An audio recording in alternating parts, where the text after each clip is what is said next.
Hello guys, welcome to science workshop. This is Kusum here. Environmental biology का जो है वो अपना सीरीज चल रहा था और उसके अंदर ये है अपना लेक्चर नंबर 9, जिसके अंदर हम पढ़ने वाले हैं न्यूट्रिएंट साइकिल के बारे में। न्यूट्रिएंट साइकिल की बात करें तो इसमें बहुत सारे साइकिल आ जाते हैं। अगर एग्जांपल हम देखें तो आ जाएगा इसके अंदर carbon cycle, nitrogen cycle, oxygen cycle, phosphorus cycle, water cycle. ये सारे के सारे क्या है, न्यूट्रिएंट साइकिल हैं। ठीक है। लेकिन मेनली अगर हम देखेंगे तो हमारे जो पेपर में एमएससी के अंदर कार्बन साइकिल और नाइट्रोजन साइकिल, ये जो दो साइकिल हैं ये सबसे ज़्यादा इम्पॉर्टेंट है।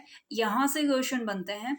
ये इसके अलावा अगर बन सके तो फोस्फोरस साइकिल से बन सकता है, लेकिन ये इतना इम्पॉर्टेंट नहीं है। अभी पिछले 6-7 साल के पेपर मैंने उठा के देखे थे तो उसके अंदर ओनली कार्बन साइकिल और नाइट्रोजन साइकिल ही पूछा गया है। फोस्फोरस साइकिल का कोई क्वेश्चन आया हुआ नहीं है।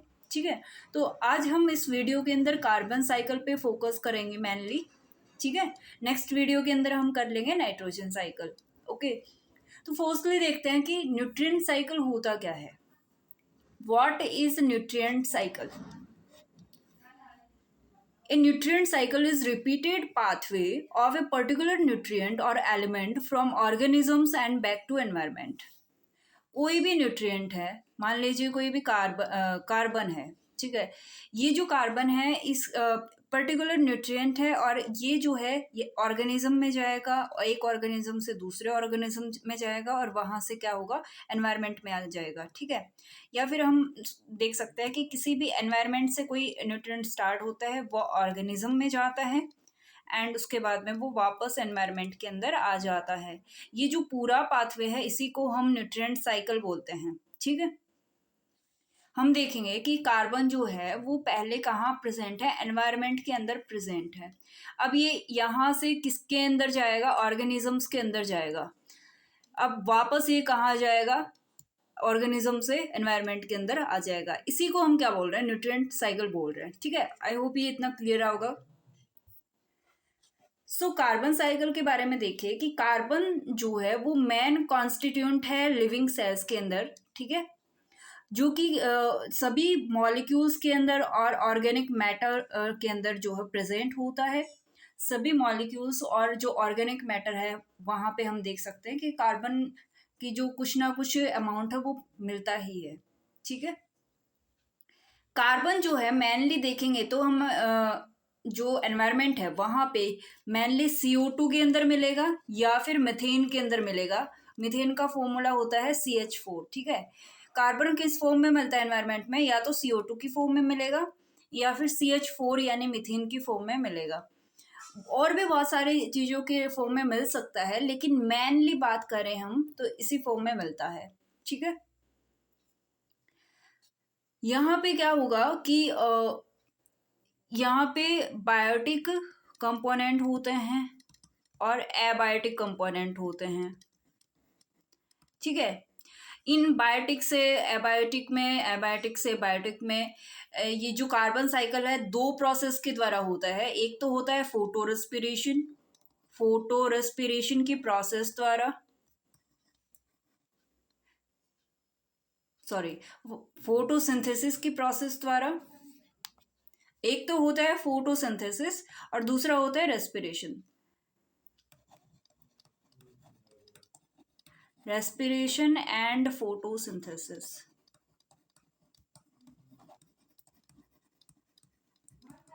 ठीक है। इन दो प्रोसेस के द्वारा क्या होगा, ये इसका एक्सचेंज होता रहता है कार्बन का, ये बायोटिक कंपोनेंट से एबायोटिक में, एबायोटिक से बायोटिक में। ठीक है। देन हम देखेंगे कि एटमॉस्फेरिक कार्बन डाइऑक्साइड है वो किसके द्वारा फिक्स की जाती है, प्लांट्स के द्वारा। और प्लांट्स के अंदर क्या होता है, प्लांट्स के अंदर होता है भाई फोटोसिंथेसिस। और फोटोसिंथेसिस की प्रोसेस के अंदर हम देखते हैं कि किसको यूज में लेते हैं प्लांट, कार्बन डाइऑक्साइड को। और कार्बन डाइऑक्साइड के अंदर क्या होता है, कार्बन होता है। तो कार्बन को फिक्स कौन करता है, प्लांट्स फिक्स करते हैं फोटोसिंथेसिस की प्रोसेस के द्वारा। ठीक है। अब जो ऑल लिविंग ऑर्गेनिजम्स हैं, सभी जो लिविंग ऑर्गेनिजम्स हैं उनमें क्या होगा, रेस्पिरेशन होगा। ठीक है। सभी लिविंग जो ऑर्गेनिजम्स हैं उनमें क्या होगा, रेस्पिरेशन होगा। और रेस्पिरेशन के रेस्पिरेशन के प्रोसेस के अंदर क्या होता है, CO2 क्या होगा, एनवायरनमेंट के अंदर रिलीज हो जाएगा। अपन सांस लेते हैं, रेस्पिरेशन करते हैं, तो हम रिलीज क्या करते हैं, CO2 करते हैं, ठीक है।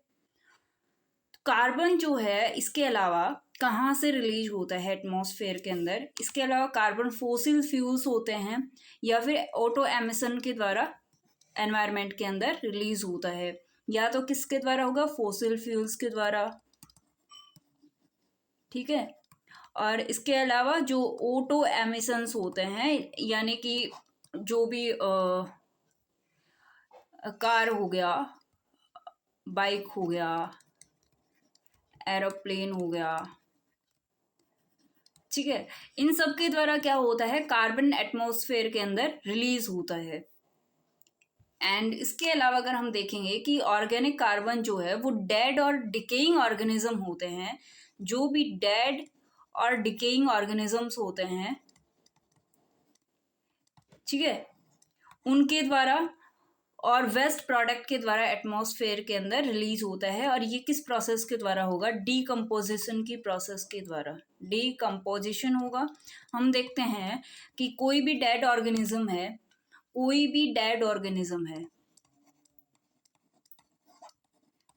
कोई भी डेड ऑर्गेनिज्म है, उसके ऊपर कुछ लाइक कुछ बैक्टीरिया हो गए, ये जो डीकम्पोजर्स होते हैं जिसके अंदर बैक्टीरिया भी इंक्लूड आ जाता है, ठीक है, जो कि डीकम्पोजर है, डीकम्पोजर, ठीक है। ये इसके ऊपर क्या करते हैं, इसके ऊपर रिएक्शन करते हैं और इसको क्या करते हैं, ब्रेक डाउन करते हैं, इसको ब्रेक डाउन कर देंगे। और जब वो ब्रेक डाउन करेंगे तो यहाँ से भी क्या होगा, CO2 एनवायरनमेंट के अंदर रिलीज हो जाएगा। ओके, तो हमने क्या देखा कि कार्बन है ना, कैसे कैसे इसके द्वारा समझते हैं कि सनलाइट आती है, सनलाइट की प्रोसेस, सनलाइट फोटोसिंथेसिस की प्रोसेस के लिए इम्पॉर्टेंट है, ठीक है। तो प्लांट्स सनलाइट को लेते हैं और फोटोसिंथेसिस की प्रोसेस करते हैं। जो एटमॉस्फेयर के अंदर CO2 आई है उसको फिक्स कौन करेगा, प्लांट करेगा। देन जो प्लांट रेस्पिरेशन करेगा तो CO2 को क्या करेगा, रिलीज करेगा, ठीक है। प्लांट भी रेस्पिरेशन करता है ना जब CO2 को रिलीज करता है, ये ध्यान में रखना, ठीक है। इसके अलावा हमने देखा कि जो एनिमल रेस्पिरेशन होता है तो उसमें भी एनिमल भी CO2 को क्या करता है, रिलीज करता है। इसके अलावा हमने देखा कि जो फोसिल फ्यूल्स होते हैं वो भी क्या करते हैं, CO2 को एटमॉस्फेयर के अंदर रिलीज करते हैं। और जो एनिमल हो गया या फिर प्लांट हो गया, ये जब डेथ हो जाएगी इनकी, ठीक है, तो इसके अंदर क्या होगा, इनके ऊपर, बॉडी के ऊपर डिकम्पोजिशन होगा और लास्ट में ये फोसिल फ्यूल्स की फॉर्म में चले जाएंगे और लास्ट में कार्बन जो है CO2 की फॉर्म में एटमॉस्फेयर के अंदर रिलीज हो जाएगा, ठीक है। तो हमने क्या देखा कि कार्बन साइकिल जो है, कार्बन साइकिल में दो प्रोसेस होती है, एक तो फोटोसिंथेसिस, दूसरा है रेस्पिरेशन।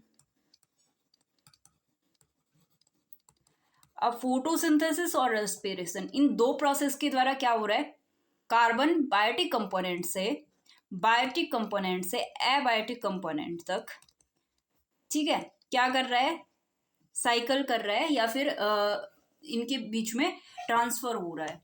ये दो प्रोसेस इंपॉर्टेंट हैं जिसके अंदर हम पूरा देख चुके हैं। प्लांट फोटोसिंथेसिस की प्रोसेस में क्या करेगा, CO2 को फिक्स कर देगा और रेस्पिरेशन की प्रोसेस के अंदर क्या होगा, CO2 एनवायरनमेंट के अंदर रिलीज हो जाएगी। और इस तरह से ये पूरा साइकिल चलता रहता है, ठीक है। काफ़ी कॉम्प्लेक्स नहीं है, काफ़ी सिंपल है, इसको कॉम्प्लेक्स करने की ज़रूरत है नहीं। कुछ मेन पॉइंट्स थे वो मैं यहाँ पे एक्सप्लेन कर चुकी हूँ। ये दो चीज़ें आप ध्यान रखना, फोटोसिंथेसिस और रेस्पिरेशन, ठीक है। सो गाइज, आई होप समझ आया होगा। अगर फिर भी कोई डाउट है तो आप मुझे कमेंट बॉक्स में पूछ सकते हैं। नेक्स्ट वीडियो के अंदर हम नाइट्रोजन साइकिल को कवर करेंगे, ठीक है। सो मिलते हैं नेक्स्ट वीडियो में। अगर वीडियो अच्छा लगा हो तो प्लीज़ लाइक कर दीजिए, शेयर कर दीजिए, और चैनल को अभी तक सब्सक्राइब नहीं किया है तो प्लीज़ सब्सक्राइब कर ले। अगर अगर आपको पीडीएफ चाहिए तो आप मुझे टेलीग्राम चैनल पे ज्वाइन कर सकते हैं। टेलीग्राम चैनल का लिंक जो है वो डिस्क्रिप्शन में मिल जाएगा। Thank you so much guys.